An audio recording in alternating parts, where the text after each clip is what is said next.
उस दिन जंगल की खामोशी ने एक ऐसा सच बताया जो सदियों से किसी ने सुना ही नहीं था। एक पुराने फारसी शहर में एक गरीब लकड़ी काटने वाला रहता था। उसका नाम अली बाबा था। वो अपनी बीवी और 2 छोटे बच्चों का पेट पालने के लिए रोज जंगल से लकड़ियाँ काटकर बाजार में बेचता था। उसका भाई कासिम बहुत लालची था। बाप की मौत के बाद उसने सारा माल और घर अपने नाम कर लिया। अली बाबा के पास सिर्फ अपनी मेहनत और ईमानदारी थी। हर शाम वो थका हारा लेकिन मुस्कुराता घर लौटाता था, जहाँ उसके बच्चे उसे देखकर दौड़कर गले लग जाते थे। एक दिन वो जंगल में लकड़ियाँ काट रहा था कि अचानक उसे घोड़ों की तेज आवाज सुनी। डर कर वो एक बड़े दरख्त के पीछे छुप गया। थोड़ी देर बाद उसने देखा कि 40 चोर अपने घोड़ों पर सवार हुए आए और एक बड़े पत्थर के सामने रुक गए। उनका सरदार आगे बढ़ा और बुलंद आवाज में बोला, खुल जा सिम। पत्थर हिलने लगा और एक रोशनगार का दरवाजा नजर आया।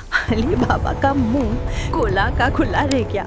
उसने ऐसा मंजर कभी नहीं देखा था।